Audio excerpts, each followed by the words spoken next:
Bab 3. Ilmu alam, sains. Sudah kita katakan bahwa timbul, tumbuh dan tumbangnya Indonesia merdeka di dunia. Yang besar melindas, yang lemah makanan yang kuat, bodoh makanan yang cerdik. Ini terutama tergantung pada industri. Pada industri, kita berjumpa perkawinan sains dan teknik, ilmu alam, dan pesawat. Sains dan teknik tidak bisa dipisahkan, seperti juga kodrat dan benda. Sains dilaksanakan di teknik, dan kemajuan atau kemunduran pesawat memajukan atau memundurkan ilmu alam pula. Kalau Indonesia tidak merdeka, maka ilmu alam itu akan terbelenggu pula. Semua negara merdeka sekarang menasionalkan, merahasiakan invention, pendapatnya buat dipakainya sendiri untuk persaingan dalam perniagaan atau peperangan. Saintis atau ahli bukti Indonesia, janganlah bermimpi dia akan bisa leluasa, bisa mengembang selama pemerintah Indonesia dikendalikan, dipengaruhi atau diawasi oleh negara lain beralasan kapitalisme. Negara manapun juga di bawah kolong langit ini, kemerdekaan ilmu alam itu hidup atau mati dengan kemerdekaan negara. Begitu juga kemerdekaan ilmu alam buat satu kelas hidup dan mati dengan kemerdekaan kelas ini. Walaupun Indonesia terkaya di dunia, tetapi selama ilmu alam tidak merdeka seperti politik negaranya, maka kekayaan Indonesia bukan akan menjadikan penduduk Indonesia ini senang, melainkan semata-mata akan memusnahkannya. Seperti 350 tahun di belakang ini, politik dan kecerdasan bangsa asing akan memakai kekayaan Indonesia buat memastikan belenggunya Indonesia, seperti ular kobra memeluk mangsanya. Begitulah ekonomi politik dan sains. Itu satu paduan yang tidak boleh dipecah-pecahkan. Bibit sains yang diakui sah di seluruh dunia sekarang kita dapati pada bangsa Yunani. Sepanjang pikiran saya, bangsa inilah bangsa purbakala yang terbesar kalau dipandang dari penjuru ilmu alam. Ilmu apa saja, kalau kita gali asalnya, kita berjumpa dengan Aristoteles yang menjadi guru besar ahli pikir Arab. Marx tak bosan memberi pujian kepada singa pikiran Yunani itu. Galen menanam biji kedokteran. Euclid mengumpulkan matematika. Pythagoras mesti kita pelajari dalam sekolah atau mempelajari matematika. Archimedes tak boleh dilupakan dalam ilmu alam. Demokrit dan Heraklit, bapak teori molekul dan atom. Bapak dialektika makin berarti semakin dunia kita bertambah tua. Para bangsa Arab, orang Barat berterima kasih karena bangsa ini menyimpan dan memajukan kecerdasan Yunani. Alkimia, satu pusaka dari Arab yang dimajukan jauh oleh Barat. Tetapi selain daripada ini, bibit sains tak berapa tumbuh bermula atau original di dunia Arab. Aljabar yang besar sekali artinya dalam sains sekarang bukan terbit di negara Arab, melainkan di India. Seperti pedoman ilmu mencetak buku dan obat bedil dipindahkan oleh saudagar Arab dari Tiongkok ke Eropa. Begitulah juga aljabar diambil dari Hindustan dan dipindahkan ke Barat, di mana ia tumbuh dari bibit sampai ke pohon yang bercabang di masa sekarang. Sudahlah tentu barang yang mustahil buat menguraikan sains yang bercabang dan beranting begitu banyak satu persatunya pada buku ini. Satu cabang seperti biologi saja bisa menawan seumur satu manusia dengan belum bisa menghabiskan persoalan yang ditimbulkan oleh biologi itu saja. Tetapi barang siapa di antara pembaca ini berniat hendak mendalamkan pengetahuan tentang sesuatu cabang dari ilmu bukti, maka di masa sekarang cukup jalan buat menyampaikan maksudnya. Dan lagi, maksud buku ini terutama ialah mengemukakan cara berpikir yang tangkas yang dipakai oleh sains. Walaupun cara yang dipakai oleh sains juga termasuk dialektika dan logika, tetapi sains tentulah mengistimewakan metode, cara yang dipakainya sendiri. Dalam sains sendiri pun ada berlainan metode yang diutamakan oleh masing-masing cabang. Matematika yakni ilmu lapangan dan bilangan, memakai cara dan nama lain dari ilmu alam dan biologi. Walaupun semangat dan pokok besarnya dari kedua cara yang dipakai sebetulnya sama juga, sebagaimana ilmu alam dan kimia dan lain-lain sekarang dipengaruhi oleh dan didasarkan atas listrik. Begitulah pula semua cabang ilmu sekarang dipengaruhi dan disandarkan pada matematika. Sudah diketahui bahwa ilmu keinsinyuran buat sipil, kimia atau listrik, hidup dan mati dengan matematika. Setelah Mendelisme diakui syah, maka biologi yang ada pada Darwinisme bersandar pada logika dan dialektika saja sudah tak berpisah lagi dari matematika. Begitulah pula ilmu pergaulan, seperti ekonomi, tidak merasa sempurna kalau tidak disandarkan pada saintik. Ialah bagian matematika pula. Kita sudah ketahui bahwa ahli bintang yang terbesar seperti Newton, Laplace, dan Einstein juga ahli matematika terbesar. Buat pemikir masyarakat, walaupun dialektika dan logika yang diutamakannya, tetapi cara berpikir yang dipakai oleh ahli matematika juga tidak percuma kalau diketahuinya. Seperti juga pemain sepak bola, tidak kerugian kalau dia mempelajari tenis atau berenang. Begitulah juga pemikir pergaulan pada siapa Madilog dipusatkan, menambah kecerdasannya kalau ia pelajari dan pahamkan cara yang dipakai matematika. Seseorang bertubuh baik dan kuat kalau sudah dilatih dengan silat yang baik, lain pandang langkah sikap dan tangkisnya terhadap serangan lawan, daripada ketika ia masih hijau, belum dilatih. Begitulah juga otak yang sudah dilatih oleh matematika, lain sikapnya terhadap sesuatu persoalan daripada otak mentah. Tidak percuma orang barat mendasarkan sekolah rendah dan menengah pada matematika. Tidak percuma Euclid ahli matematika Yunani dijadikan guru pemuda seluruh dunia yang sopan masa sekarang. Pendidikan Indonesia saya pikir harus sempurna kalau pemuda, putra dan putri atas belanja negara mesti tamatan SMP, kecuali 1-2 yang betul-betul tak kuat otaknya untuk menjalankan. Entah di mana, buku, majalah atau surat kabar apa, saya sudah lupa. Tetapi dalam pelarian saya yang lebih dari 20 tahun itu, 3 definisi yang saya ingat tentang sains yang pendek dan akurat ialah: 1. Sains ialah accurate thought, ilmu alam. Ialah cara berpikir yang akurat, tepat, atau faham yang nyata.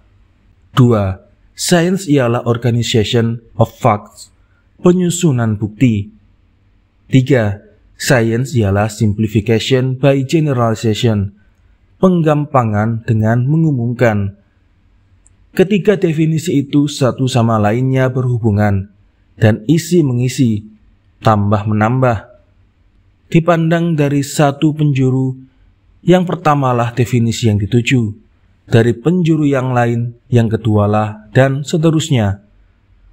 Bermula sekali di atas saya memakai kata definisi, artinya ketentuan, kepastian. Definisi ini penting sekali buat segala sains, buat accurate thought, untuk akurasi, persis, berpikir. penting buat matematika, ilmu alam, dan logika. Pasal 1. Definisi. Saya terjemahkan dengan penetapan, pembatasan, pemastian.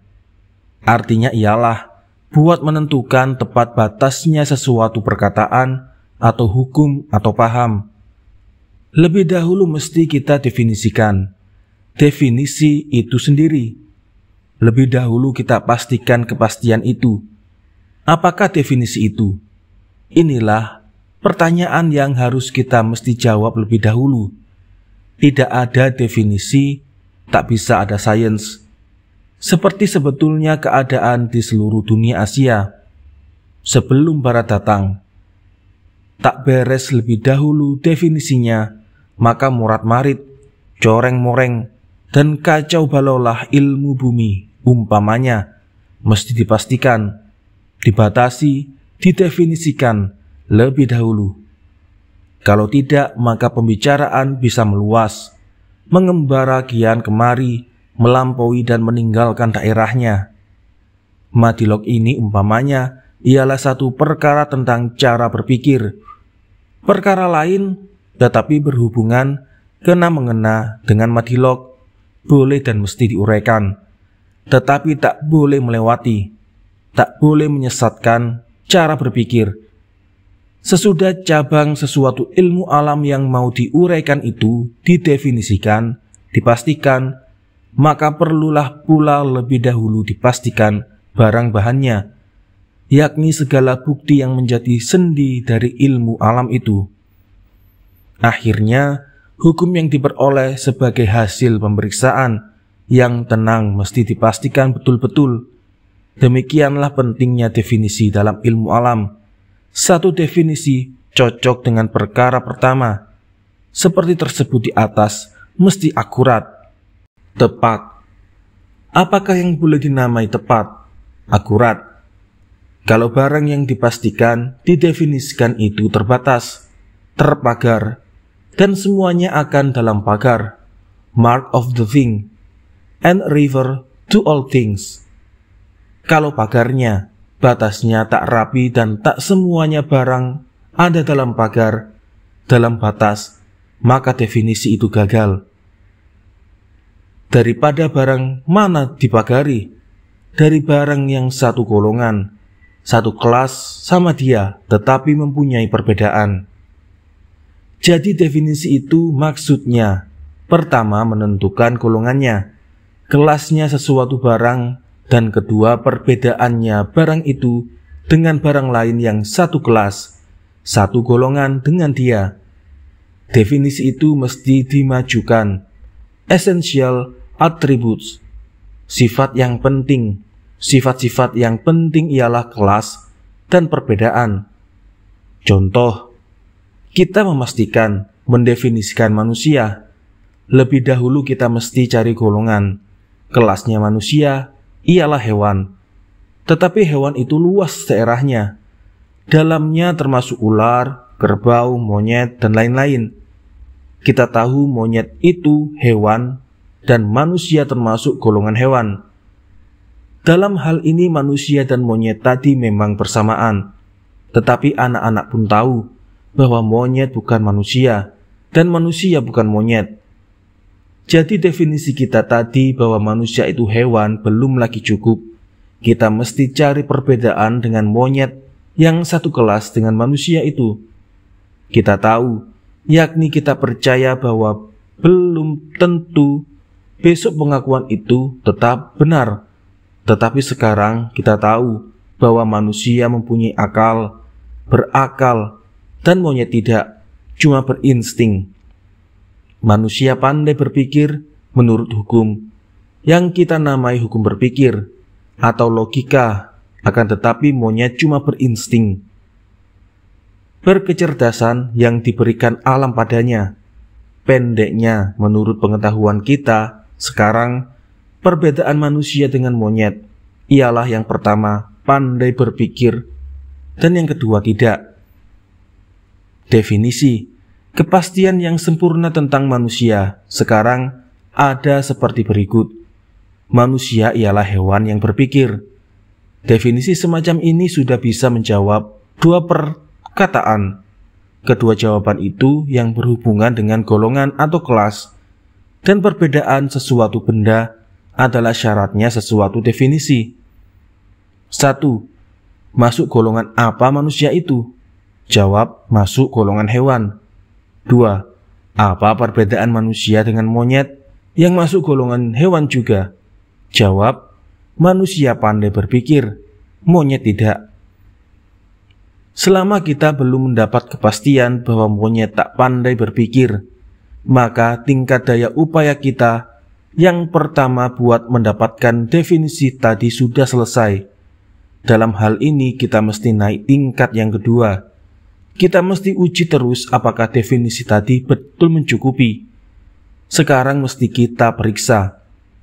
Pertama, apakah semuanya barang yang mau kita pastikan? Definisikan itu. Dalam hal ini, manusia ada masuk ke dalam pagar, batas, atau tidak semua. Kedua, apakah ada barang lain yang bukan manusia masuk ke dalam pagar itu? Kalau kita tahu bahwa semua A sama dengan B, maka sebaliknya kita mesti bertanya, apakah semua B sama dengan A? Kalau jawaban ya, maka benarlah definisi. Kalau tidak, gagallah percobaan kita. Marilah dahulu kita periksa apakah semua manusia itu adalah hewan yang berpikir. Kita tahu umpamanya tetangga kita selalu dipasung. Apa yang dia bilang, atau kita tidak mengerti, atau menggelikan, atau menyedihkan hati kita. Orang bilang ini tetangga gila, otaknya sakit, tak beres lagi kerja otaknya itu. Dulu beres, sekarang tidak. Tidak apa? Ini adalah satu exception, satu kecuali. Sains pun ada mempunyai exception. Lagi satu keberatan. Wak gaib namanya kenalan kita itu. Bicaranya lain dari orang biasa. Tadi malam, katanya ia terbang pergi ke Kairo, berjumpakan Sultan Faruk. Tadi malam juga dia balik ke desa Sawarga, tempat ia tinggal. Cerita semacam ini memang tak masuk akal kita orang biasa. Ini pun satu exception dari manusia dipasung tadi. Wak gaib dari desa Sawarga juga satu exception dari manusia biasa. Tetapi kecuali ini bukan seperti kecuali biasa. Kedua manusia di atas berotak juga, dan otaknya berpikir juga. Walaupun hasil pikirannya tak sama dengan buah pikiran orang normal, orang biasa. Buat sementara ujian kita lulus. Ujian tentang semua manusia itu ialah hewan yang berpikir. Boleh dipakai. Sekarang mesti kita periksa sebaliknya. Apakah semua hewan yang berpikir itu manusia? Kalau kita dapat hewan yang berpikir itu bukan manusia, maka salahlah definisi kita. Gagallah semua percobaan. Walaupun banyak cerita dari pemburu, penggembara, dan naturalis, ahli hewan dan tumbuhan yang membuktikan kecerdasan binatang seperti serigala, gajah, monyet dan kancil, pelanduk dalam aspek kehidupan mereka. Sementara kita boleh putuskan tak ada di antara hewan yang bukan manusia itu pandai berpikir. Malaikat umpamanya pandai berpikir. Tetapi kita manusia biasa belum pernah berjumpa malaikat, dan kita tak bisa memanggil malaikat, dan kita tak bisa memanggil malaikat pada waktu yang kita kehendaki. Seperti kita bisa buat api asal ada kalanya, pada waktu dan tempat yang kita kehendaki. Sementara tak ada kita dapat barang yang bukan manusia, termasuk pada golongan hewan yang berpikir, melainkan semua manusia masuk golongan hewan yang berpikir. Sebaliknya, tak ada yang bukan hewan berpikir termasuk jadi manusia, melainkan semua hewan berpikir itu manusia belaka. A sama dengan B, dan B sama dengan A. Jadi sementara, benarlah definisi kita. Manusia ialah hewan yang berpikir. luluslah ujian pada tingkat kedua, tetapi kerja kita belum lagi sempurna. Kita mesti naik ke tingkat ketiga, tingkat penghabisan. Pada tingkat ini, kita mesti periksa apakah definisi kita mencukupi segala syarat berikut. 1. Definisi seboleh-bolehnya pendek, tetapi jangan melebar, atau kelapangan atau kesempitan. 2. Definisi itu tak boleh sirkular, berputar-putar. 3. Definisi itu mesti general, umum. 4. Definisi tak boleh memakai metafor, ibarat figura, gambaran, obskuat, memakai perkataan gaib, gelap. 5. Definisi tak boleh negatif. Marilah kita jelaskan satu persatu. 1. Definisi itu sedapat-dapatnya pendek. Sedapat-dapatnya. Ada kalanya tidak boleh dipendekkan. Kalau dipendekkan maka artinya menjadi sempit. Definisi tak boleh sempit dan tak boleh melebar. Kalau saya bilang manusia itu hewan, maka betul definisi ini pendek. Tetapi artinya melampaui batas, ialah melebar atau kelapangan. Bukan saja manusia, tetapi juga monyet dan ular termasuk hewan. Jadi kalau definisi ini kita balikkan, kita dapat hewan itu manusia. Tegasnya, ular, kerbau, monyet itu manusia. Begitu juga kalau saya bilang manusia itu hewan bermata dua, karena juga kera dan ikan bermata dua. Definisi itu tak boleh sempit, dia mesti punya essential attributes.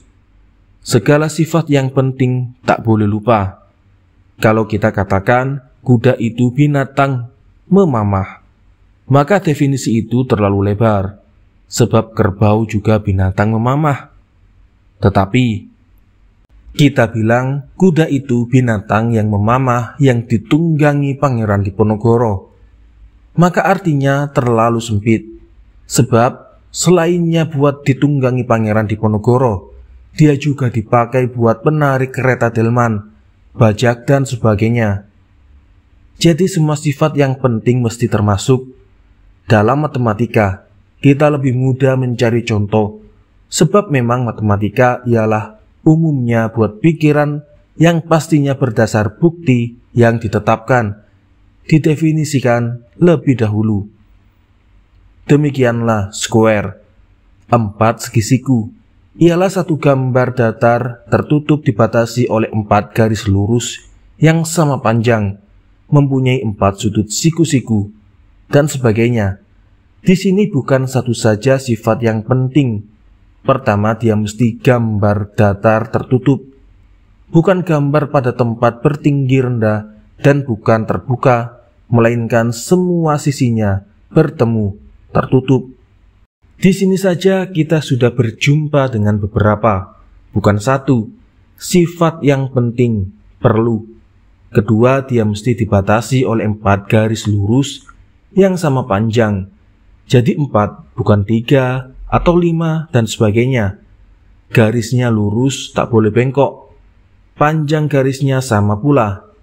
Ketiga, 4 sudut mesti siku-siku, yakni 90 derajat juga. Ketiga sifat di atas, satu pun tak boleh tinggal. Kalau tinggal bukan square yang kita peroleh. Memang definisi seboleh-bolehnya pendek, tetapi mesti mengandung semua sifat penting. Kalau tidak, dia kelapangan atau kesempitan. 2. Definisi itu tak boleh sirkular, berputar-putar. Kesalahan ini didapat kalau tukang memastikan itu memakai perlainan perkataan yang bersamaan artinya. Contoh dari Aristoteles, tumbuhan yaitu barang hidup yang mempunyai jiwa, vegetable itu artinya tumbuhan juga. Jadi sebenarnya dengan definisi ini, tumbuhan yaitu barang hidup yang mempunyai jiwa tumbuhan. Di sini nyata, tumbuhan balik artinya pada tumbuhan. Jadi setali 3 uang sama artinya. Dengan begitu kita tak dapat kepastian penerangan dari tumbuhan. Demikianlah kalau Mahatma Gandhi mendefinisikan memastikan bahwa ahisma itu soul force, kekuatan jiwa yang berdasar kasihan seperti pati, rohani. Apakah kekuatan jiwa itu? Itulah yang perlu lagi dibuktikan, ditunjukkan. Kalau satu barang yang mesti dibuktikan dengan mengganti nama baru, yang mesti diterangkan pula, maka pekerjaan itu berputar-putar di sana saja, seperti mengukur kain sarung. Begitulah kenalan saya tak akan memberi keterangan apa-apa kalau definisi itu dipastikan begini. Satu definisi ialah satu ketentuan yang pasti, yang ditentukan oleh ketentuan yang tentu. Di sini dia pakai perkataan ketentuan dan pasti berulang-ulang, tak ada memberi keterangan baru, karena keterangan yang diberikannya itu tak berpangkal, tak berujung, seperti orang mengukur kain sarung saya. 3. Definisi itu mesti general, umum. Dia mesti umum, biasa, lebih diketahui daripada barang yang dipastikan. Hewan lebih umum, lebih luas daerahnya daripada manusia, sebab ke dalam daerah hewan termasuk juga monyet, ular, ikan, bukan saja manusia. Tetapi walaupun daerahnya lebih luas daerah itu, keumuman itu sedapat-dapatnya lebih diketahui. Jangan diketahui oleh kaum teristimewa saja, kaum terpelajar saja umpamanya. Demikianlah definisi di bawah ini. Walaupun betul cuma diketahui oleh sebagian kecil manusia saja, 1 jam ialah 1 kronometer buat mengukur waktu yang tepat. Cukuplah kalau dibilang 1 jam ialah alat buat pengukur waktu. Tak perlu kita pergi ke kapal, di mana orang pakai semacam jam istimewa yang bernama kronometer buat pekerjaan yang kurang diketahui orang, kecuali kalau tak ada jalan lain daripada jalan istimewa tadi. 4. Definisi tak boleh memakai metafor, ibarat kata figuratif dan kata yang abstrak, gaib. Kita dengan definisi mau dipastikan, buktikan dan terangkan semua barang dengan memakai perkataan gaib yang tidak bisa dikenal panca indera kita. Barang yang mau kita pastikan, definisikan itu tak akan bertambah pasti, nyata, malah sebaliknya. Demikianlah kalau seorang penyair, ahli metafor yang tulen, mengumpamakan dia sepantun anak ikan yang di waktu pasang besar hanyutlah dia. Dalam satu hal, dia ada persamaan dengan ikan. Yang terakhir ini, ikan ini dihanyutkan pasang dan si penyair dihanyutkan sengsara hidup. Walaupun sengsara hidupnya itu seringkali cuma didapati di ujung pena parkernya saja. Tetapi lain dari itu, tak banyak persamaan anak ikan tadi dengan tukang syair kita. Kalau dalam mendefinisikan seorang penyair, kita definisikan anak ikan sebagai gantinya, maka masuklah pula segala sifat anak ikan yang tak ada pada si penyair. Umpamanya si anak ikan, kepalanya selalu dingin, kecuali kalau sesudah masuk kuali. Sedangkan si ahli syair, kepalanya belum tentu dingin, adem selalu. Begitu juga dengan memakai gambaran atau memakai kata-kata gaib. Barang yang akan dipastikan tak akan bertambah pasti, malah sebaliknya bertambah gaib. Demikianlah kalau sekiranya saya sajikan definisi tentang rohani kepada pembaca yang terhormat. Rohani itu ialah satu kodrat, laksana sang Garuda Raja Wali, yang mengendarai bulan dan matahari, dan menerbitkan bintang dan bumi, yang bisa menjelma menjadi kuman pasupati, memasuki pagar jasmani. 5. Definisi tak boleh negatif, tak ber. Kalau saya definisikan orang miskin, yakni orang yang tak kaya, maka definisi itu negatif, kurang tak bersifat yang nyata, yang positif. Bandingkanlah dengan definisi ini. Orang miskin itu tak punya harta apa-apa, Tetapi kadang-kadang dalam matematika, definisi tadi serupa negatif, tetapi sebetulnya ia positif. Umpamanya, satu garis lurus itu tak mengubah tujuannya. Di sini tak mengubah itu berarti menetapkan. Jadi definisi itu boleh ditukar menjadi satu garis lurus menetapkan tujuannya. Kadang-kadang tak ada akal selainnya dari memberi definisi yang negatif. Umpamanya, gelap itu ialah tak terang. Apabila Buddha Gautama disesakkan oleh muridnya dengan pertanyaan yang berhubungan dengan sifatnya nirwana, rohani, atau jiwa, maka dia jawab, 1 bukan ini, 2 bukan itu, 3 bukan ini atau itu, either this or that, dan 4 bukan ini dan itu, not either this or that. Barangkali sebagai pusaka dari putra raja Kapilawastu yang memang pandai, pintar sekali memakai logika, walaupun berdasar mistik, maka di masyarakat Indonesia pun kita berjumpa dengan jawaban lain selain dalam ilmu gaib. Terlampau jauh sudah uraian kita tentang definisi tadi, tetapi definisi itu kita anggap sebagai daerahnya sains, ilmu alam. Tak berdefinisi, maka semua ilmu tinggal satu onggok bukti saja. Seperti onggokan pasir, baru kalau didefinisikan, yang juga berarti diorganisir, disusun, digeneralisir, diumumkan, baru segala bukti terwujud tadi jadi sains, baru menjadi ilmu alam. Seperti wujud pasir tadi, baru bersatu dan kukuh, kalau diikat dengan semen.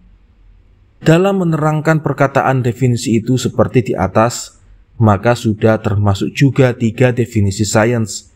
Seperti lebih dahulu saya terangkan, yaitu 1. Sebagian cara berpikir yang tepat, 2. Penyusunan bukti, 3. Pengumuman segala bukti. Sebab itu 3 perkara ini tak perlu lagi diterangkan satu persatunya. Pasal 2. Matematika. Ilmu tentang lapangan dan bilangan angka yang kita pakai sekarang pada semua sekolah yang berdasar tata cara kesopanan barat ialah matematika yang disusun oleh Euclides. Walaupun aljabar amat penting sekali dalam semua ilmu alam, sekarang tidaklah dia saja akan ambil sebagian modal. Contoh buat menjelaskan cara berpikir yang dipakai dalam matematika. Barangkali di antara para pembaca tentu ada seperti saya yang selalu diperingati oleh guru. Kalau menjawab pertanyaan berhitung aritmatika, janganlah memakai jalan aljabar. Peringatan dari guru itu ada berarti sekali. Memakai jalan aljabar itu tidak menambah kecerdasan. Di masa kita masih memanjat tingkat yang pertama sekali dalam matematika. Boleh jadi sekali cara aljabar itu membatasi otak kita, menjadikan kita berpikir mekanis seperti mesin, tidak memakai penyelidikan lebih dahulu. Seperti satu mesin berhitung yang sekarang banyak dipakai, begitulah jadinya otak kita, memindahkan persoalan berhitung aritmatika tadi pada persoalan aljabar yang memang memudahkan semua persoalan dan lekas mendapatkan hasil. Tidaklah lagi dipikirkan jalan, cara, metode mana yang dipakai, dan cara mana yang pendek dan jitu di antara beberapa cara. Yang dipikirkannya ialah lekas mendapatkan hasil, pendapatan yang betul, result. Bagaimana cara memperoleh pendapatan yang betul itu tidaklah dipikirkan sama sekali. Sedangkan sebetulnya cara mendapatkan hasil itulah yang lebih penting daripada hasil sendiri. Begitulah menurut pendapat penulis ini. Pada belakang hari di kelas sekolah yang lebih tinggi, penulis juga tidak begitu lagi memperhatikan pendapatan itu. Kalau sudah kelihatan cara yang baik di antara 2 atau lebih, maka sering penulis tidak lagi selesaikan persoalan itu sampai mendapatkan result dan tidak pedulikan beberapa persoalan yang bisa diselesaikan dengan satu cara. Dengan begitu banyak waktu terpelihara, dan saya pikir kecerdasan berpikir biasa maju. Pada matematika yang tinggi, pendapatan itu memang tidak begitu penting lagi. Memang aljabar lebih abstrak dari aritmatika, lebih terpisah daripada benda. Pada aritmatika saja kalau kita lihat 2 tambah 2 sama dengan 4, maka tidak lagi kita pikirkan bahwa 2 itu cuma bilangannya, nomornya. Barang ialah salah satu dari sifatnya barang itu, bukan benda itu sendiri. Seperti juga hitam, ialah warnanya barang itu. Bilangan itu sudah terpisah dari benda dan bisa mewakili semua benda. 2 itu boleh jadi 2 kerbau atau 2 telur. Kita tahu kalau 2 kerbau plus 2 telur, kita tidak akan mendapat 4 kerbau atau 4 telur. Yang 4 itu cuma bilangan. Satu hal yang terpisah dari benda, satu hal cuma dalam pikiran abstrak belaka.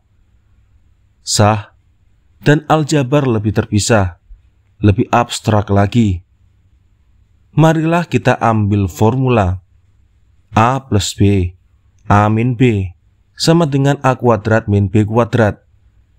Kalau A itu 3 dan B itu 2, maka 3 plus 2, 3 min 2 sama dengan 3 kuadrat min 2 kuadrat. Di kiri, tadi tanda sama dengan kita peroleh 5 kali 1 sama dengan 5. Di kanan 9 min 4 sama dengan 5 pula. Jadi yang di kiri bersatu sama dengan di kanan. Inilah juga asal artinya dalam bahasa Arab. Kalau A bukan 3 seperti di atas, melainkan A dan B bukan 2 melainkan 3 umpamanya, maka kita peroleh 5 plus 3, 5 min 3 sama dengan 5 kuadrat min 3 kuadrat. Di kiri tanda sama dengan kita peroleh 8 kali 2 sama dengan 16. Di kanan juga 16, yaitu 25 min 9. Begitulah seterusnya. A itu mewakili tak terbatasnya, unlimited. Angka boleh 2, 3, 4. Begitu juga B, mewakili tak terbatasnya A itu, tak perlu lebih besar dari B. Umpamanya 2 plus 3, 2 min 3 sama dengan 2 kuadrat min 3 kuadrat. Atau 5 kali min 1 sama dengan 4 min 9. Min 5 sama dengan min QED. Seperti angka-angka tadi mewakili benda, 2 kerbau atau 2 telur. Begitu juga A mewakili angka 2, 3, 4, dan sebagainya. Ialah hal yang abstrak terpisah dari benda. Sedangkan angka sudah abstrak, apalagi huruf A dan B dalam aljabar tadi. Aljabar ialah ilmu yang lebih abstrak dari aritmatika, yang begitu sudah terpisah dari benda. Bukanlah pula maksud saya mengatakan bahwa karena matematika terpisah dari benda, maka dia tak berguna. Jadi aljabar yang tinggi, yang lebih abstrak lagi, adalah lebih tak berguna. Sudah tentu tidak. Bagaimana juga abstraknya aljabar, dia berdasarkan aritmatika juga, dan aritmatika itu berdasarkan benda juga. Tetapi buat mengambil contoh untuk menjelaskan cara berpikir tertentu, kita tak boleh memulai dari ilmu yang sudah abstrak, yang sudah sampai ke tingkat atas itu. Kita mesti ambil permulaan atau pertengahan, di mana cara berpikir itu masih didasarkan pada barang yang nyata, pada bukti, facts. Kita ambil contoh ilmu ukur sudut atau geometri. Geometri tidak diajarkan pada sekolah rendah, melainkan di sekolah menengah. Bukti, facts, dalam geometri memang tak selalu begitu nyata seperti pada ilmu alam dan kimia. tetapi cukup nyata, bisa digambarkan dalam otak dan di atas kertas. Kepentingan geometri terletak pada definisinya yang jitu dan cara yang pasti. Keduanya menambah kecerdasan berpikir.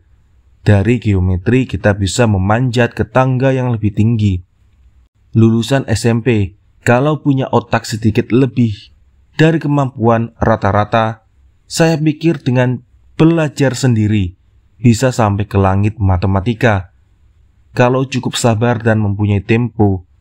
Tetapi susahlah, kalau tak mustahil, mempelajari atau memahamkan logika dan dialektika, kalau tidak lebih dahulu dilatih, dididik dengan geometri.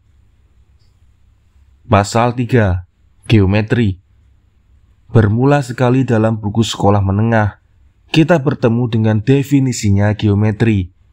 Kira-kira seperti berikut. Geometri mempelajari sifat badan, muka, garis, dan titik. Sifat yang dipakai dan dipelajari dari badan tentulah sifat yang berkenaan dengan ilmu geometri saja, bukan yang berkenaan dengan ilmu yang lain-lain. Seperti dengan ilmu alam umpamanya, geometri tidak memedulikan zatnya badan, berat, panas, dan kuatnya sesuatu badan. Satu persatunya didefinisikan pula, begitulah dipastikan.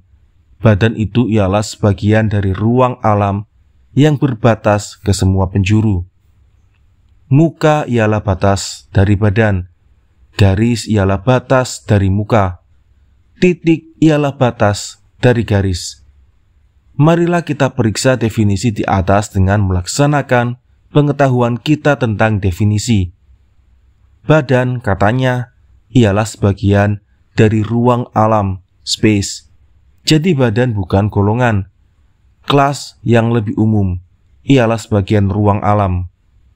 Sebagian itu bukan berarti seluruhnya dari ruang alam yang luas itu, tetapi satu metrik udara juga masuk golongan sebagian ruang alam. Kita tahu badan seperti kerbau, manusia, dan sebagainya, bukan satu metrik udara yang juga sebagian ruang alam. Jadi definisi di atas mesti dipagari karena terlampau panjang. Pagarnya adalah perbedaan badan dengan barang lain yang sama golongan dengan badan seperti udara. Anak kalimat yang berbatas ke semua penjuru, inilah yang menjadi pagar. Badan yang masuk golongan sebagian dari ruang alam itu ada berbatas ke muka penjuru, baik di atas maupun di bawah, di kiri ataupun di kanan, di muka, di belakang. Badan itu seperti peti dan sebagainya ada berbatas, mempunyai batas muka. Sedangkan udara yang juga termasuk golongan sebagian ruang alam, tak terbatas oleh muka seperti badan. Seterusnya semua badan bernyawa atau tidak ialah sebagian dari ruang alam yang berbatas ke semua penjuru dan sebaliknya. Sebagian dari ruang alam yang berbatas ke semua penjuru ialah benda. Jadi definisi tentang badan cukup tepat. Golongan dan perbedaan adalah essential attributes, yakni segala sifat yang penting ada termasuk. Definisi itu pendek, tak berputar-putar, umum, tak mengandung ibarat, kata gaib dan tidak pula negatif. Pendek kata, sempurna menurut syaratnya sains. Muka seterusnya ialah batas dari badan. Begitulah definisi tentang muka, garis dan titik. Cocok dengan sains, jadi saintifik. Tetapi akan terlalu panjang kalau saya mesti periksa satu persatunya. Terserah kepada pembaca buat memeriksa sendiri, buat melaksanakan yang sudah dipelajari. Sesudah menerangkan tentang geometri dan bukti yang dipakainya seperti badan, muka, dan sebagainya tadi, sesudah memperingatkan bahwa definisinya itu ada yang cocok dengan definisi yang pertama, yang saya lebih dahulu sudah kemukakan tentang sains, ialah mestinya akurat, ialah jitu. Maka saya peringatkan definisi kedua dan ketiga. Sains itu ialah organization of facts, penyusunan segala bukti, dan simplification by generalization, penggampangan dengan perumuman dari bukti juga. Kedua definisi ini pun kena mengenai, isi mengisi, dan keduanya berdasar atas facts, bukti. Organization by generalization itu dalam matematika berupa teori, dan dalam ilmu bintang dan ilmu alam berupa law atau hukum. Kita bisa dengar teorema dari Fermat dan Euler. Binomium of Newton, pendapatan 3 ahli matematika yang tersohor, dan laws of motion, hukum pergerakan dari Newton, dan Dalton's law ialah hukum kimia dari Dalton, dan lain-lain. Teori atau law tadi keduanya hasil dari penyusunan organization dan perumuman, generalisasi dari beberapa bukti berdasarkan atas bukti. Tetapi bukti yang kita pakai dalam geometri seperti badan, muka, garis dan titik tadi ada berlainan dengan bukti yang diladeni oleh ahli bintang, tumbuhan, binatang, manusia dan zat. Badan boleh kita pastikan dengan panca indera kita, tetapi muka, garis dan titik cuma boleh kita hampiri keadaannya dengan gambaran. Muka itu tidak boleh berdiri sendirinya. Muka peti tidak boleh kita potong dari peti tadi. Kalau kita potong beberapa pun tipisnya, maka jadi badanlah dia dan mengambil sebagian dari ruang alam. Selainnya itu, maka mesti kita pikirkan sifat yang lekat pada muka. Ialah 2 dimensi, 2 ukuran, 2 besaran panjang dan lebar. Sedangkan badan itu mempunyai 3 dimensi, panjang, lebar, dan tinggi. Garis ialah batas dari muka. Garis hanya mempunyai 1 dimension, ukuran, yakni panjang.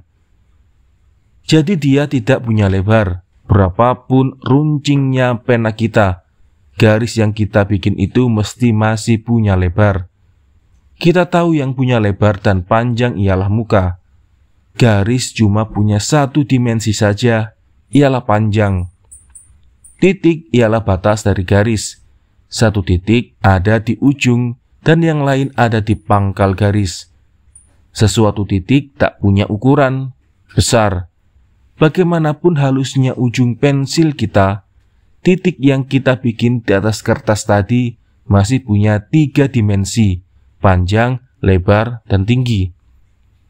Nyatalah sudah bahwa muka dan garis titik yang kita namakan bukti tidak seperti bukti biasa yang boleh kita saksikan dengan 5 panca indera kita, tetapi kita bisa hampiri dengan gambaran seperti molekul, atom. Walaupun kalau dalam teorinya menjadi benda yang tak berbatas kecilnya, asalnya dari benda juga. Kita tak perlu lari ke dunia kegaiban. Muka, garis, dan titik yang mesti kita hampiri dengan gambaran, walaupun tidak seperti bintangnya semua ahli bintang atau kumannya seorang ahli biologi, bukanlah barang yang semata-mata kosong, nothing, seperti rohani. Kita bisa menghampiri dengan gambaran dan bisa digambarkan dalam otak, dan semenjak Rutherford memang sudah bisa dilihat dengan teropong, walaupun alam tidak memperlihatkan dan jarang sekali memberikan benda kepada kita seperti kubus, silinder, square, circle, sudut 3, dan garis lurus dan sebagainya. Tetapi sebagai hasil dari otak, maka ahli matematika, kaum insinyur dan ahli seni sudah memberikan bermacam-macam gedung, rumah dan kesenian yang indah kepada kita yang berupa kubus, silinder dan sebagainya tadi yang menambah kesehatan kita dan mempertinggi kesopanan kita. Cara berpikir yang jitu, yang menjalani bukti, yang teristimewa masuk pada daerah geometri tadi, saya juga berkenaan langsung atau tidak dengan cara yang dipakai buat menjalani perkara di luar ilmu ukur atau geometri. Sebab itu cara berpikir dalam ilmu ukur penting sekali buat latihan otak. Pasal 4. Teori dan ujian. Teori mesti diuji. Teori dalam bahasa Inggris biasa didefinisikan dengan satu hipotesis yang sudah diuji. A proved hypothesis. Satu hipotesis ialah satu paham yang sementara dipakai, tetapi belum nyata kepastiannya. Satu dugaan, satu kepercayaan semata-mata. Kalau sudah nyata kepastiannya, maka ia bernama teori. Selama atom masih tinggal dalam otaknya Demokritus saja, maka atom tadi dalam beribu tahun masih tinggal hipotesis saja. Tetapi sesudah atom itu seperti sekarang bisa dilihat dengan mikroskop, maka atom itu tidak barang kepercayaan, dugaan lagi, melainkan bukti. Kadang-kadang teori itu juga dipakai buat ditentangkan dengan praktik. Dalam teori yang begitu, tetapi teorinya tak bisa dipraktikkan. Dari teori semacam itu semata-mata tinggal teori belaka. Teori yang kita maksudkan di sini ialah teori yang nyata kepastiannya, teori yang diuji dan dilaksanakan sehari-hari. Di sini mesti diperingatkan bahwa perkataan Latin atau Yunani yang pindah kepada bangsa Belanda dan Inggris sudah tidak tutup menutupi lagi pengertiannya. Asalnya sama, tetapi berlainan mengembangnya. Begitulah berbeda terjemahan dan pemakaiannya dalam dua bahasa tersebut. Kata-kata teori dan problem. Yang penting buat saya, buat Madilog, ialah apa metode, cara yang dijadikan buat menguji benar tidaknya sesuatu teori. Metode yang dipakai: 1. Metode sintetik, cara memasang. 2. Metode analitik, cara mengungkai. 3. Metode reduktik ad absurdum, cara menyesatkan, menumbuhkan. Ketiga metode ini dilaksanakan dengan tepat kalau tidak mengambil contoh dari geometri sendiri. Sebab itu, kita rasa perlu di sini berlaku sebagai murid sekolah menengah untuk menguji benar tidaknya sesuatu teori. Buat pembaca yang tidak mempelajari geometri, bagian ini bisa dilampaui saja. 1. Metode sintetik, cara memasang. Buat melaksanakan metode ini, saya ambil teori Pythagoras, ahli filsafat Yunani yang termasyhur lebih dari 2500 tahun yang lampau, 600 tahun sebelum Masehi. Bukan saja teori ini memberi contoh yang baik buat melaksanakan metode sintetik, tetapi juga sebagai penghormatan kepada pemikir besar zaman purbakala yang dengan beberapa pemikir Yunani lain boleh dianggap sebagai perintis sains. Teori Pythagoras adalah salah satu anak tangga yang mesti dinaiki pada jenjang geometri. Menurut sistem Euclid, beberapa cara ujian boleh dilakukan. Dulu saya tahu beberapa jalan, sekarang sudah lupa. Tetapi ujian yang dibawa cukup baik buat maksud kita. Teori Pythagoras. Jumlah kuadrat lipat 2 dari 2 garisnya sudut siku sama dengan kuadrat dari condong. Given terbukti ABC bersiku 90 derajat pada A. A, B, C, D mesti diuji. AC kuadrat plus AB kuadrat sama dengan BC kuadrat. Ujian, kita tarik garis tinggi. AD artinya AD bersiku 90 pada BC. DA, DC sama bentuk dengan DADB. DADB sama bentuk dengan DABC. Menurut teori sama bentuk tingkat 1. CD AC sama dengan AC.2BC menurut teori sudut siku. DB.2AD sama dengan AD.2BC tingkat 2. Jadi AC kuadrat sama dengan CD dikali BC menurut teori hukum aritmatika tingkat 3. AB kuadrat sama dengan DB kali BC. AC kuadrat plus AB kuadrat sama dengan dalam kurung CD plus DB tutup kurung kali BC sama dengan BC kali BC menurut hukum aritmatika tingkat 4 sama dengan BC kuadrat. 4 tingkat 1, 2, 3, 4 kita mesti jalani baru sampai ke penghabisan. Masing-masing dari 4 tingkat itu ialah teori geometri juga. Tetapi 3 dan 4 ialah teori atau hukum yang dipakai pada aritmatika yang juga dipakai dalam aljabar. Tiap-tiap teori yang dipakai bisa dipecah lagi menjadi teori yang dipelajari lebih dahulu. Nyatalah sifatnya metode atau cara sintetik itu memasang teori yang sudah dikenal sampai teori yang mesti diuji nyata kebenarannya.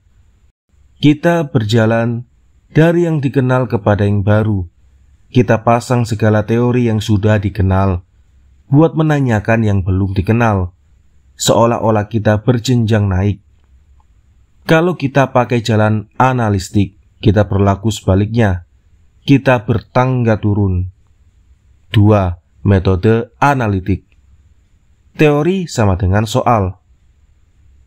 Kalau salah satu dari dua sisi sudut siku itu setengah dari sisi condong hipotenusa, maka di depan sisi itu ada sudut 30 derajat. DCAB. Terbukti sudut CAB sama dengan 90 derajat. AC sama dengan setengah BC sama dengan CD. Mesti diuji sudut ABC sama dengan 30 derajat. Di sini kita tidak kenal atau tak lekas kenal teori yang bisa dipasang buat mencapai maksud kita. Boleh jadi kalau lama kita merenungkan atau kita pendam persoalan ini dalam kepala, maka sesudah 1 atau 2 jam, 1 atau dari 2 sedang mandi atau menyepak bola, sedang minum es atau makan gado-gado, jawabnya tiba-tiba keluar. Tetapi sikap ini kita tak boleh dipakai dalam eksamen. Kalau jalan sintetik tak membawa lekas hasil, maka kita mesti segera coba dengan cara kedua, cara analitik.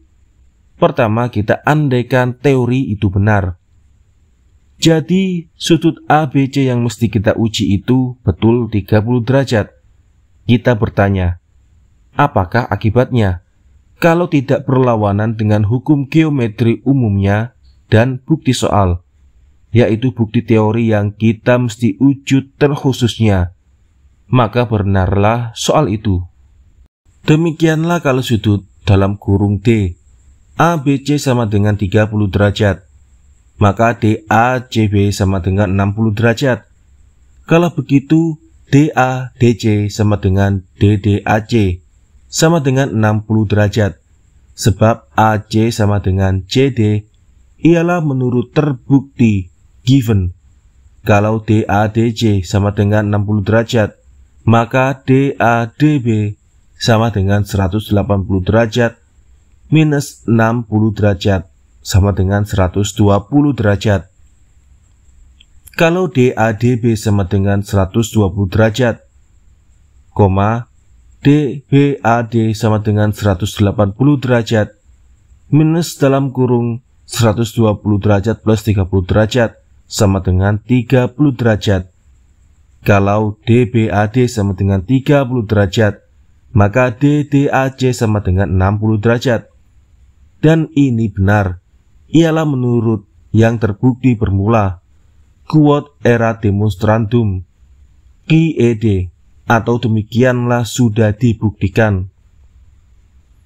Nyatalah di atas, kita main kalau. main andai.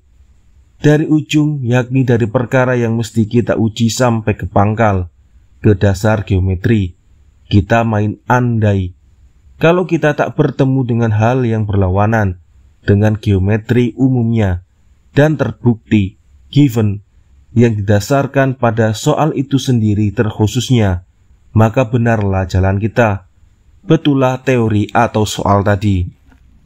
Dengan metode sintetik, kita berjalan dari yang dikenal sampai kepada yang belum, yang kita mau kenal.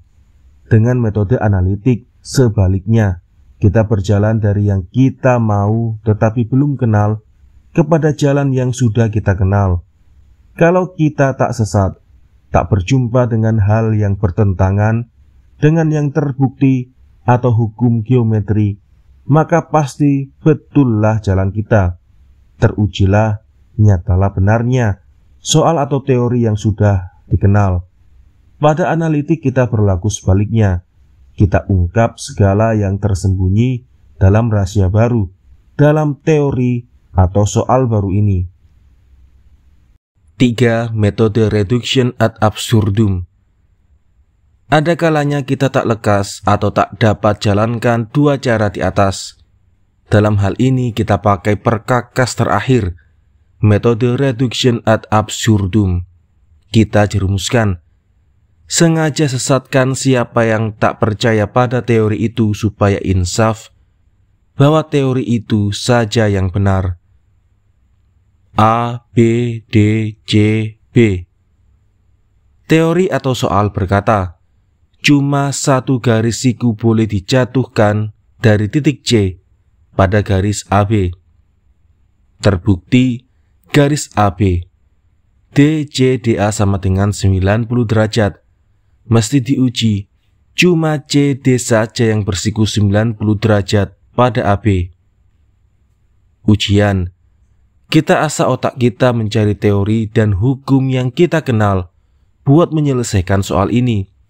Tidak dapat, kita main andai dan coba berjalan dari yang belum dikenal pada yang nyata yang dikenal. Kita gagal, kita buntu, keringat sudah keluar sebab kita dalam eksamen dan sang waktu hampir berlalu. Sekarang kita mau tak mau lari pada jalan ketiga, reduction ad absurdum. Seandainya kalau ada garis kedua bersiku jatuh dari C pada AB, umpamanya garis CE. Kalau begitu, DCED sama dengan 90 derajat. Kalau begitu, maka jumlah D3 CDE sama dengan 90 derajat plus 90 derajat sama dengan X derajat. Jadi lebih dari 180 derajat. Jadi bertentangan rumus undang yang sudah dikenal dalam geometri, yaitu jumlah semua sudut dari sudut 3 selalu 180 derajat. Jadi ini andai ada absurd bertentangan dengan hukum yang sudah dikenal.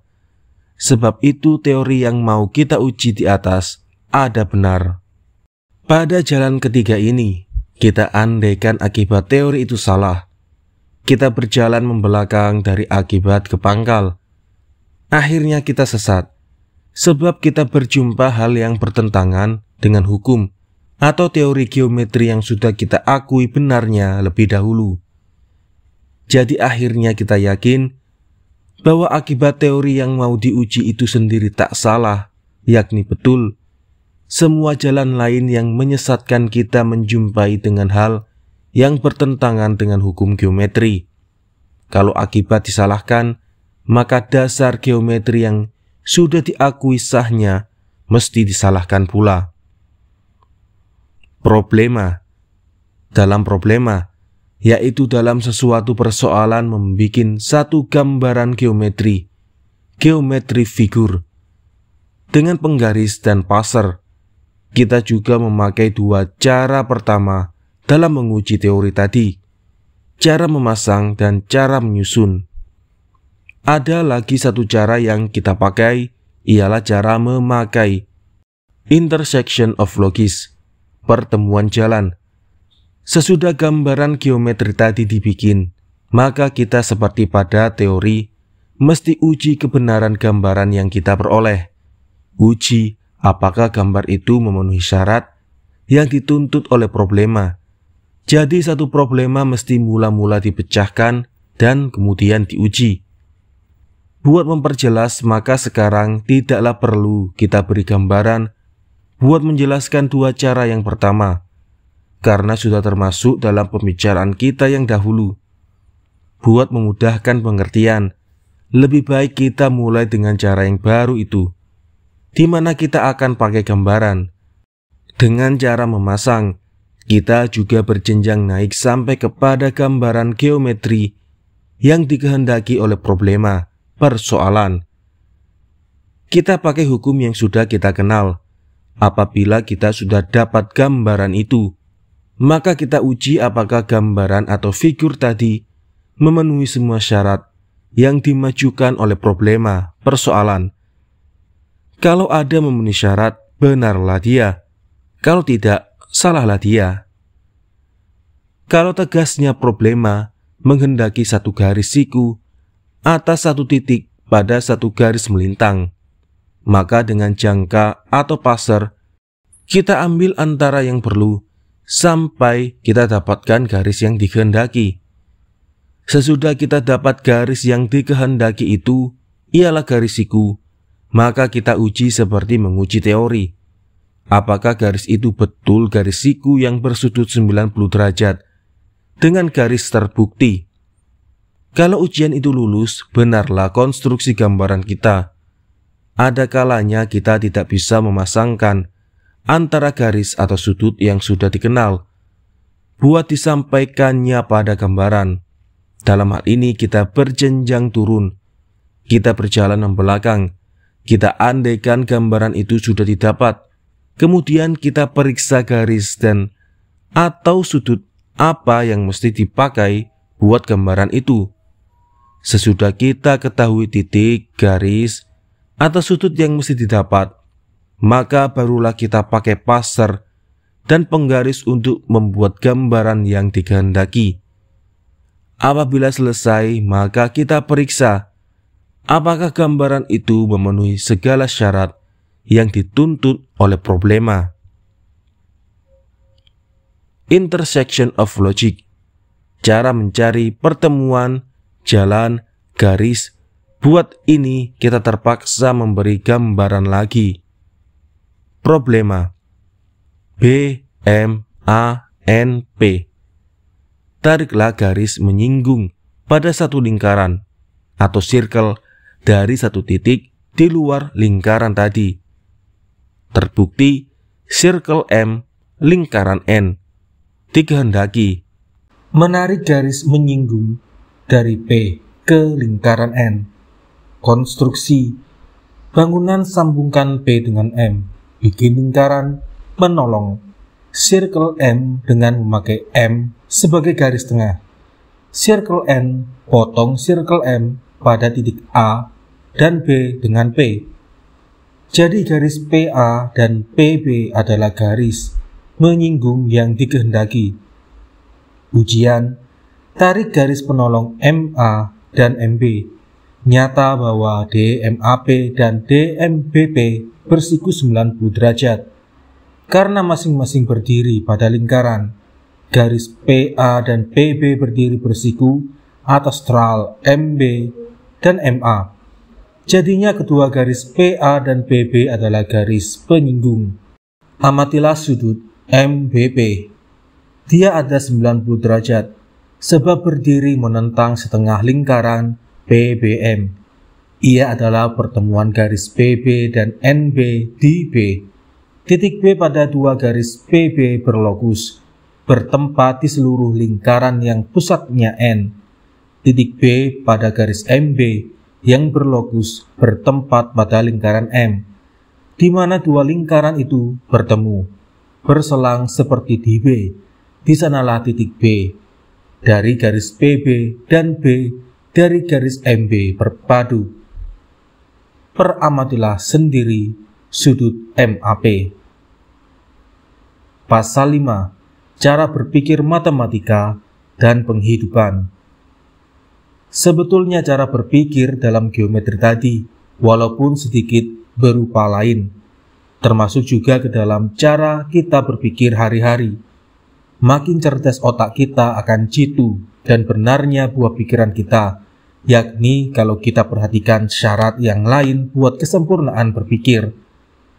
Kalau seorang bapak yang berpengalaman cukup memperingatkan kepada anaknya yang keras hati itu bahwa uang yang ada dalam kantongnya itu tak cukup buat perjalanan jauh, maka sebetulnya ia memasang semua alasan, seperti ahli matematika tadi, ketika ia menguji benar atau tidaknya sesuatu teori, sesuatu soal.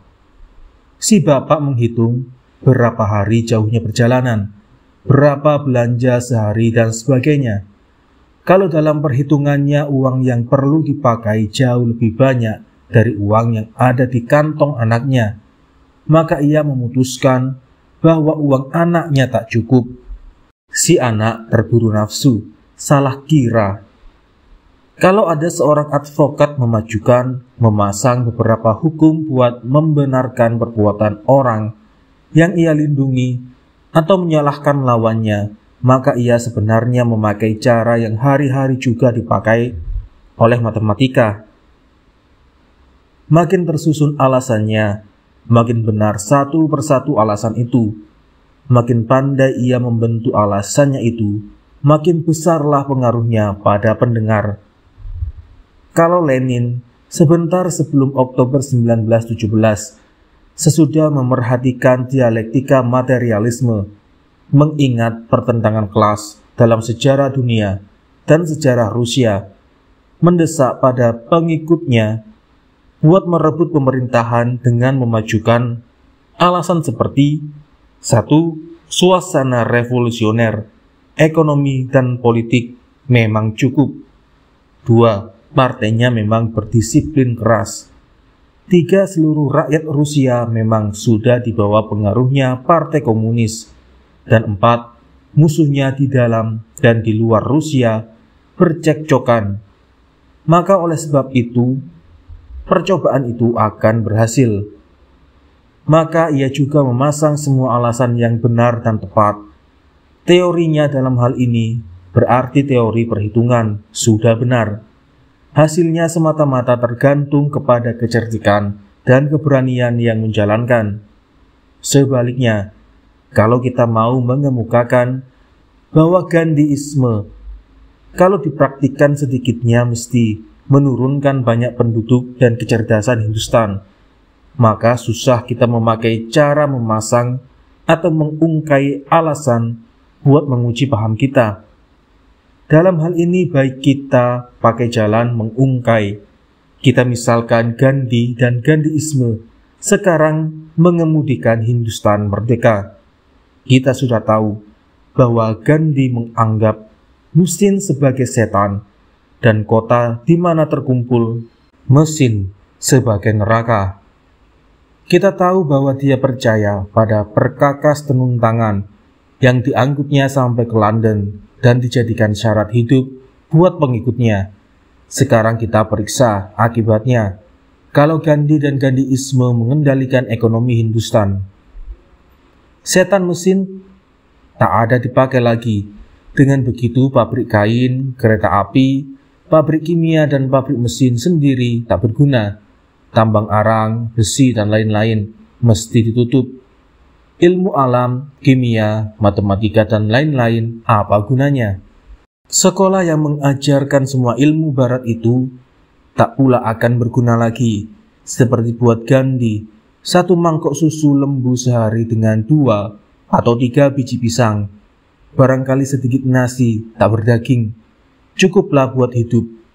Ialah sementara ia menunggu perpaduan dengan pati, yakni rohani. Begitulah mestinya dia anggap besar kecilnya keperluan manusia. Dengan jatuhnya mesin, jatuhlah ilmu alam. Dengan jatuhnya ilmu alam, jatuhlah kedokteran yang sehidup semati, yang semaju semundur dengan ilmu alam. Dengan begitu, tak ada daya upaya lagi buat memberantas malaria, kolera, dan pes atau penyakit baru mesti berjangkit. Karena pengangguran dan kelaparan yang mestinya hebat dan dahsyat. Dengan jatuhnya ilmu kimia, jatuhlah pula pertanian. Dan kalau kekurangan makanan, maka seperti dahulu, tak ada kapal atau kereta buat pengangkut makanan dari tempat kaya makanan ke tempat miskin dengan lekas. Matinya manusia mesti seperti dahulu kala lagi, bertimbun-timbun dan datangnya bala kelaparan berulang-ulang. Ergo jadi penduduk Hindustan, walaupun boleh jadi suci dan alim seperti Mahatma Gandhi, akan surut jatuh ke bawah kurang lebih 400 juta sekarang. Dengan jalan mengungkap dengan lebih dahulu memisalkan Gandhiisme betul dijalankan, kemudian diperiksa apa akibatnya seperti ahli matematika. Kita sampai pada tesis soal yang kita majukan, bahwa Gandhiisme mesti sekurangnya menyusutkan penduduk Hindustan, kalau tak melenyapkan sama sekali. Lenyap, sebab jangan lupa, dunia sekarang cuma buat yang kuat saja, bukan dunia impian Mahatma Gandhi. Kalau seterusnya kita mau majukan bahwa ahisma dari Mahatma Gandhi itu tak bisa mengadakan perdamaian, seperti Mahatma Gandhi itu tak bisa mengadakan perdamaian dunia, seperti Mahatma Gandhi sendiri pernah mengakui bisa, maka jitu dan pendek sekali kita pakai cara ketiga, menguji teori dengan menyesatkan. Kita mulai. Kalau sekiranya bisa, kalau ada orang yang bertentangan dengan paham kita mengatakan bisa, maka ikutilah dia sampai dia sesat. Kalau bisa, kata kita, sudah tentu perdamaian dunia sudah lama datang. Tetapi perdamaian sekarang lenyap, sebab itu ahisma tak bisa mengadakan perdamaian juga. Jadi lawannya paham kita salah dan kita benar. QED. Gandhi sudah terkenal di dunia fana ini sejak tahun 1919, lebih dari 20 tahun. Dengan radio atau jalan lain, dia bisa sampaikan ahisma pada mereka yang berkewajiban memegang perdamaian. Tetapi walaupun Gandhi ada dengan itu, ahisma perdamaian tak ada, dan pasti tak akan ada selama kapitalisme ada. Memang dalam perdebatan politik acap kali dipakai metode ad absurdum ini. Jalan dalam menyelesaikan problema yaitu jalan perjumpaan titik dari dua jalan. Sebenarnya tak asing pada kita. Perhatikanlah kemana perginya pemburu macan yang cerdik. Ia pergi ke suatu titik di mana jalan macan berselang, memutus jalan mangsanya, babi umpamanya. Pada seluruh jalan macan itu, dia boleh jadi possible menemukan macan. Tetapi seluruhnya itu jalan, yakni lokus pertama, adalah begitu panjang. Kalau ia ikutkan seluruhnya jalan babi, boleh jadi pula dia akan bertemukan macan yang perlu memakan babi. Tetapi seluruhnya jalan babi, lokus kedua terlalu panjang pula, adalah lebih dekat dan lebih besar pengharapan si pemburu kalau ia pergi ke titik di mana dua lokus tadi berselang bertemu. Di sini dia boleh jadi sekali jumpai sang macan.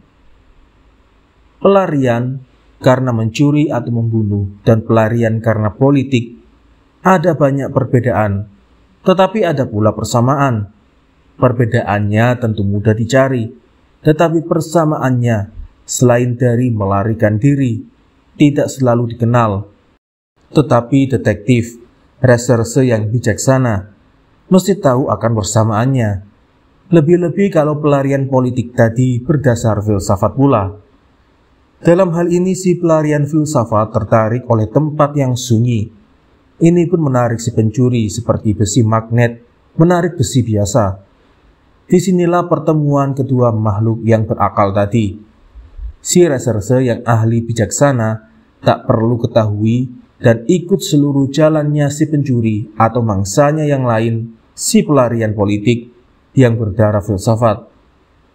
dualogi, jalan, mereka yang bertentangan dalam beberapa hal itu, pencuri dan ahli politik yang berdarah filsafat, biasanya berselang, bertemu pada suatu tempat, ialah tempat yang sunyi. Inilah rahasia buat reserse yang cerdik. Tetapi buat pelarian yang cerdik, ini rahasia sudah tentu tak rahasia lagi. Bagaimanapun juga yang kita mau majukan di sini, ialah pemandangan bahwa cara interseksi lokus, pertemuan dua jalan, bukanlah cara berpikir yang semata-mata perkakasnya berpikir ahli matematika saya. Pasal 6. Perkembangan matematika. Tiap-tiap barang itu memang ada lawannya. Lawannya plane geometri, yakni geometri pada lapang datar. Tidak saja sudah terbit, tetapi pesat majunya. Di Jerman dirintis Riemann, di Rusia oleh Minkowski. Geometri baru itu tidak lagi berdasar atas plane, lapang datar, seperti dasarnya geometri Euclid. Sekarang setiap atas lapang melengkung bumi ini, begitulah uraian ahli geometri baru ini, bundar seperti bola. Kita tahu di dua kutub bumi kita ini sedikit datar. Jadi berapapun kecilnya bagian bumi ini, kita ambil tidaklah datar, melainkan melengkung. Jadi garis atau sudut pada lapang melengkung ini sebenarnya tidak lurus atau datar. Kebenaran uraian ahli geometri baru itu sudah tentu tak boleh dibantah. Tetapi dalam perhitungan hari-hari, geometri Euclid sudah memadai. Kalau salah, maka salahnya itu tak akan berapa. Begitulah juga cara yang dipakai oleh Einstein buat menghitung gerhana umpamanya, berlainan dengan caranya Newton.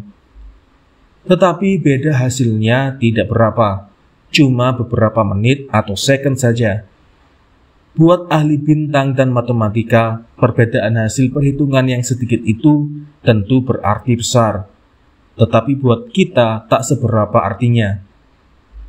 Bagaimana hasilnya geometri Euclid, kelak tentulah seorang pun tak bisa menaksir. Boleh jadi Euclid tetap buat matematika rendahan umpamanya, sedangkan buat matematika tinggi dipakai dasarnya non-Euclid. Tetapi tak mustahil non-Euclid dipakai buat seluruhnya matematika. Mungkin pula dua sistem cara itu berpadu, diambil baiknya dari masing-masing. Nasib ilmu alam itu tak ditentukan oleh sifatnya ilmu alam itu sendiri dan kelas yang membutuhi ilmu alam. Siapa tahu perusahaan baru atau pesawat baru lebih cocok dengan sistem Riemann. Kalau begitu, cara sistem ini yang akan dimajukan oleh satu golongan atau negara baru. Bagaimana juga hari depannya plane geometri. Ilmu ini cukup baik buat dipakai pengasah otak. Selain daripada itu, banyak memberi obat haus pada otak kita manusia umumnya dan pada penagih pemadat matematika khususnya. Ialah harus mau tahu.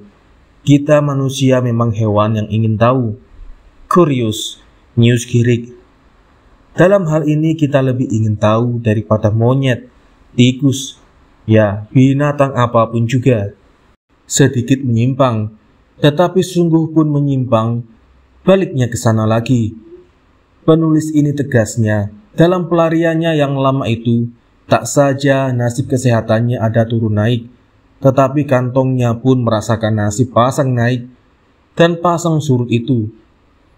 Tetapi dalam perasaan kekurangan benda itu, penulis banyak mendapatkan benda pada ilmu tak berbenda, pada matematika ini.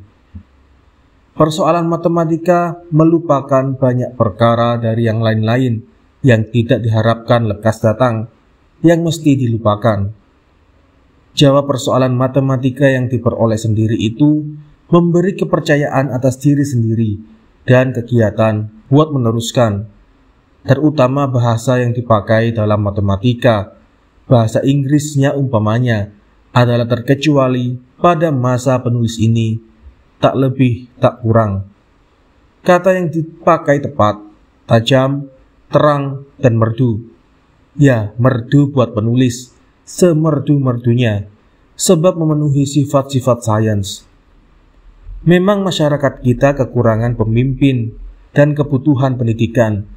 Kegemaran berhitung dan berpikir memang umum di Indonesia. Di daerah yang saya kenal ketika saya masih pemuda, kegiatan buat berhitung itu memang luar biasa. Di Tanah Batak dan Minangkabau, kegiatan itu sampai ke puncak. Di lain tempat di Jawa Tengah umpamanya, saya dengar begitu juga. Tetapi kita tak mempunyai pemimpin. Didikan sekolah Belanda tak menambah, melainkan membunuh kegiatan matematika. Kalau si murid mempelajari matematika, itu bukan karena ia suka pada ilmu itu, melainkan karena ia terpaksa mempelajari buat mendapatkan pangkat yang tinggi, seperti officer dan insinyur. Tetapi kalau ia sudah dapat pun angka yang memuaskan, maka matematika itu sebagai pelatih otak, dia lemparkan sama sekali. Perhatiannya dari bermula sampai ke akhir semata-mata pada gaji. Selainnya daripada itu, beribu pemuda yang bersemangat matematika khususnya dan sains umumnya, karena kemiskinan tidak dapat memberi kesempatan sama sekali. Apabila seorang murid kelas dasar dari sekolah rakyat kebetulan lalu di kelas tertinggi dari sekolah rakyat itu melihat satu persoalan aritmatika di papan tulis, maka kagumlah dia. Beberapa kali pun dia baca, dia tak akan menyelesaikan persoalan itu. Apabila murid kelas tertinggi di sekolah menengah melihat satu problema matematika, maka kekaguman yang kita sebutkan lebih dahulu sekarang bertukar ketakjuban. Ia merasa kepandaiannya picik sekali, dirinya tak berarti. Angka, huruf, garis dan sudut, kacau balau di matanya itu, sama sekali rahasia buat dia, membingungkan dia. Sebenarnya matematika itulah yang paling gampang sekali kalau dibandingkan dengan sains yang lain-lain. Ialah buat mereka yang berpikir logis dan cerdik memakai cara. Buat mereka semacam ini tak perlu banyak menghafalkan. Sedangkan ilmu lain-lain seperti ilmu bumi, sejarah dan lain-lain perlu hafal, menghafal berulang-ulang. Acap kali buktinya tak tersusun, terorganisir, dan umum general, seperti pada matematika dan ilmu alam. Buat matematika sudah cukup kalau pegang teorinya yang tak berpikir, seperti sudah diuraikan dahulu, beberapa dengan ilmu yang lain-lain. Maka matematika sangat teratur tingkat-tingkatnya dari yang paling mudah sampai kepada yang lebih susah, dari sedikit susah sampai ke tingkat sedikit lebih tinggi. Begitulah seterusnya sampai cerdik. Maka sekalian tingkat itu boleh dinaiki dengan gampang. Dengan tidak sadar mereka tiba-tiba sudah sampai ke puncak. Kalau sekiranya pemuda yang tidak begitu beruntung dalam masyarakat ini tetapi sudah punya sedikit dasar matematika, umpamanya lulusan SMP, mau belajar sendiri. Hal ini bukanlah satu percobaan si cebol hendak mau mencapai bulan. Dari geometri lapang datar ia boleh terus ke ilmu ukur ruang, stereometri, yang mempelajari titik dan garis tidak lagi pada satu lapang datar, melainkan pada beberapa lapang datar, seperti kubus, silinder, dan lain-lain. Dari sini sesudah mempelajari aljabar, tak berapa susahnya naik ke tinggian yang lebih tinggi, seperti trigonometri, analitik geometrinya, geometri Riemann, atau Minkowski pun. Memang pada stereometri, kita mesti berlaku lebih abstrak daripada geometri. Kita menghadapi sudut atau lapang yang kita bisa gambarkan di atas kertas. Tetapi pada stereometri, acap kali gambaran sudut atau lapang itu mesti digambarkan dalam otak saya. Memang dengan Minkowski kita mesti lebih abstrak lagi kalau menggambarkan 4 dimensi itu, karena 4 dimensi itu bersandar atas 3 dimensi, seperti atap kubus yang sudah kita kenal. Kalau dua dimensi itu terjadi dari dua garis yang bersiku 90 derajat atau sama lainnya, perpendicular upon each other, seperti lapang, maka gambaran ini bisa kita bikin di atas kertas. Kalau tiga lapangan siku yang bersiku pula satu sama lain seperti kubus, maka gambaran kubus semacam ini masih juga bisa kita bikin di atas kertas. Tetapi 4 dimensi, yaitu 3 dimensi seperti kubus yang mesti bersiku setiap penjuru dengan waktu, maka gambaran semacam ini tak bisa dibikin di atas kertas dan tak bisa lagi digambarkan dalam otak. Pisahan abstraksi semacam ini sudah sampai ke puncaknya. Tetapi dengan memakai hukum-hukum yang diberikan oleh matematika, datar atau melengkung, dengan cara memasang, menyusun, atau menyesatkan kita, biasanya dapat menyelesaikan satu persoalan. Ya, teori relativitas dari Einstein pun. Sebagian saja kalau tidak seluruhnya, dasarnya atau sistem-sistemnya saja, kalau tidak dipahamkan. Sedikit tentang teori relativitas ini. Saya tidak ahli dalam hal ini. Beberapa buku sudah saya baca tentang teori ini dalam bahasa Inggris. Kebanyakan penulisnya saya ingat mereka sendiri tak bisa memastikan teori ini. Ya, ada yang mengatakan Einstein sendiri tak tahu apa sebetulnya teori ini. Buku Einstein sendiri seperti relatif khusus dan relatif umum, Speciale Relativitat, dan Allgemeine Relativitat belum saya baca. Belum atau sudah bisa dipastikan atau didefinisikan teori relativitas itu pada ketika saya menulis buku ini adalah teori ini bisa dipakai, dan hasilnya lebih jitu dari yang sudah katanya. Barangkali juga sebab teori ini masih muda, maka ia belum bisa didefinisikan. Begitu juga listrik umpamanya. Listrik bisa diadakan, diukur dan dipakai kekuatannya. Tetapi kalau ditanyakan apa listrik itu, maka jawabannya masih berarti hipotesis, yakni perkiraan. Hal ini saya pikir tak merugikan sepanjang dugaan saya selama ada pemikir dan pikiran di dunia ini. Selama itu pula akan terus-menerus adanya hipotesis, aksioma, postulates, dugaan seperti pangkalan berpikir. Seperti sesuatu, pangkalan kapal bisa diganti. Begitu juga hipotesis dan aksioma dan sebagainya tadi bisa diganti. Maksud saya mengemukakan teori relativitas ini ialah buat sekali lagi menasihatkan pemuda kita yang punya otak dan waktu mempelajari teori yang dianggap paling penting ini. Cuma berhubung dengan nasihat ini, maka saya sedikit hendak menguraikan kesan yang saya peroleh tentang teori muda ini. 15 tahun dahulu saya pelajari sendiri teori ini di Tiongkok. Sesudah itu saya sama sekali tak baca lagi buku tentang itu. Sekarang sudah tentu bukan waktunya, dan sama sekali tak ada pustaka buat mempelajari sekali lagi. Memang dahulu saya sudah bisa pahamkan beberapa formula Lorentz yang dipakai oleh Einstein, tetapi formula manapun juga tak masuk dalam jembatan keledai peringatan saya.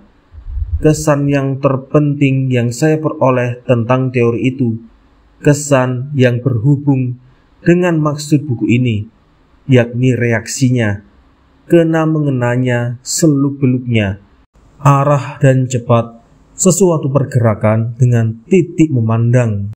Contoh dari saya sendiri. Satu kereta api berjalan dari timur ke barat. Satu penumpang dalam kereta api itu berjalan dengan arah kereta itu berjalan. Tetapi dipandang dari satu titik di atas rel kereta, maka si penumpang sama arahnya dengan kereta, ialah dari timur ke barat. Kecuali kalau si penumpang berjalan lebih cepat dari kereta. Dipandang dari satu titik pada lingkaran bumi mengelilingi matahari, maka orang tadi dengan kereta Ya, dengan bumi ini arahnya dari barat ke timur. Demikianlah arah tadi bergantung pada titik memandang. Cepat juga begitu. Dua orang, A dan B berjalan bersongsong. A berjalan menuju ke B dan B menuju ke A. Cepatnya A berjalan 7 km 1 jam pada B 6 km 1 jam. Jadi dalam 1 jam A 13 km 7 plus 6 menghampiri atau mendekati B. Sekarang mereka bertemu pada satu titik. Dari titik ini mereka sama-sama berjalan. Umpamanya dari barat ke timur. Kalau sekarang A melihat pada B, maka tiap-tiap jam ia tinggalkan B 1 km 7 min 6. Kalau dibandingkan dengan B, seolah-olah ia bergerak 1 km saya dalam 1 jam. Umpamanya ada orang lain, C, kalau berjalan juga dari barat ke timur, jadi searah dengan A dan sama cepat dengan dia. Jadi 1 jam 7 km, maka ia melihat C saja. Maka ia sangka ia berjalan 0 km dalam 1 jam. Dipandang dari titik baru ini, ia tak maju tak mundur. Juga dalam hal ini titik memandang itulah pangkal berpikir. Arah kita pergi dan cepatnya kita pergi. Berhubung kena-mengena, relatif dengan tidak kita memandang. Dalam hal ini, kalau saya tak salah, maka teori relativitas itu ada berkenaan dengan dialektika. Sepintas lalu saya mau katakan, seolah-olah cara berpikir dalam geometri itu berbanding logika, seperti cara relativitas dengan dialektika. Peringatan. Perkara teori relativitas ini, pada hampir penghabisan buku ini akan diteruskan. Tetapi apa saja yang saya sudah tulis di atas, cuma beberapa perkataan yang tidak mengenai perkara teori itu sendiri saja yang saya rubah. Isinya sendiri sedikit pun tidak diubah, karena sedikit pun tidak perlu dirubah. Contoh yang saya berikan pada tingkat uraian ini tentang teori relativity itu memang saya pikir memadai. Yang akan diuraikan kelak ialah tambahan buat memperdalam ilmu yang sudah diketahui. Di atas saya bilang bahwa 15 tahun yang lampau saya pelajari teori relativitas itu, dan sekarang saya tak mempunyai referensi dan waktu mempelajari sekali lagi. Kebenaran ini mesti diperbaiki atau dikoreksi. Sesudah lebih kurang setengah buku ini saya tulis, saya mendapatkan referensi. Walaupun tergesa-gesa, saya juga bisa mendapatkan bahan baru buat menambah contoh dan memperdalam ilmu ini. Contoh yang di atas ini boleh dianggap seperti peninjauan yang pendek dan populer. Arti dan semangatnya cocok dengan arti dan semangat tambahan.